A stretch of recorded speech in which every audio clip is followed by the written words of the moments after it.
So the first thing is a setup. Why does that feels harmless at first?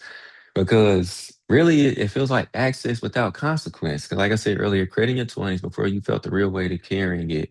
And I just remember, I know for me, and I feel like for other guys, and I'm not trying to generalize it. I'm not trying to stereotype it, but I feel like this is in a good way. I feel like we as guys, we don't really know as quickly like what we really want. We don't really mature as quickly as women. You know what I'm saying? As girls. That's just me. And even the peers that I've spoken to. And so for example, like for me, my main thing was I just want to get out the house. I just want to move away. Like, so I went to Mississippi State. I went to Mississippi State, which is a PWI, which is cool, And but when I went there, it was really just, okay, let me just find out who uh Andrew is or Andy, because like growing up, that's like still my nickname, Gabby, just context. That's my nickname, Andy. So even when I go back home, when I go back to Mississippi, when I go back to Jackson, like I'm Andy. So I'm like, okay, um, who am I outside of my upbringing? Because you gotta think about it. For me, my mom, she was my teacher starting in seventh grade, and she ended up being a principal at the middle school. And then, oh, then I'm a PK, I'm a pastor's kid.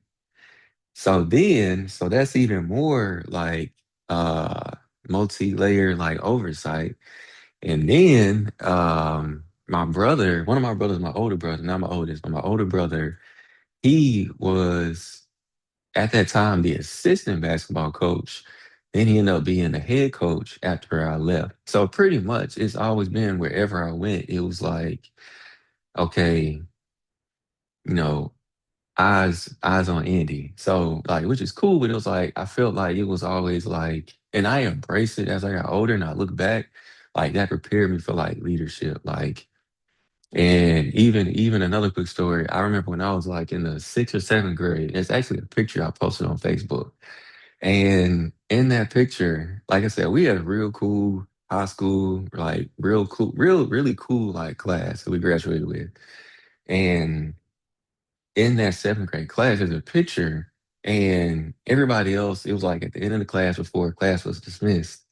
And everybody else was talking and socializing. And I was like in the cut, just like to myself, reading a book. Now, mind you, I'm a laid back guy.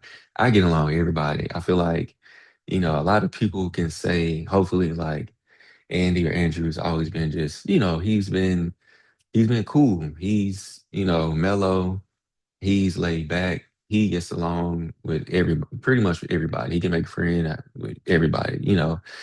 But I remember vividly when I would be more outgoing in the school setting or in the public setting. And I remember a teacher, everybody in the class was talking, and the teacher looked at me and was like, Andy, why are you talking? And I'm like, dang, I'm thinking to myself, ain't everybody else talking in the class? And then that was because I guess for me, because my mom was a teacher, basically an assistant principal, they held me to a different standard. I don't know if you want to say higher standard, different standard, but I realized, okay, that's Miss Scott's son, or that's Coach Scott's brother, or that's Pastor Scott's son. So it was always that. So like I said, so trying to so tie it back in, I end up leaving Mississippi State, going back, Jackson State, the I love, HBCU, and I was able to learn after and then even in between that time, I ended up having my first son, and I had to really get it. So I ended up going back to school. I ended up working multiple jobs first, and I realized, okay, I need to finish school. Went back to school, was working full time. I would go to school 8 o'clock in the morning, 9 o'clock, get off 4 p.m. till midnight, do that over and over until my last semester. Finally, I was able to work part time and take more classes and finish up. And I realized, like, oh, snap. I need to get done so I can get this degree, so I can get start my career. I need to get it for real, so I need to get rid of this debt, so I can pay. You know what I'm saying? Pave a way to better my future, not only for myself, for my son, for my future. You know, my future wife and my not extended, but my expanded or additional children that I plan on having.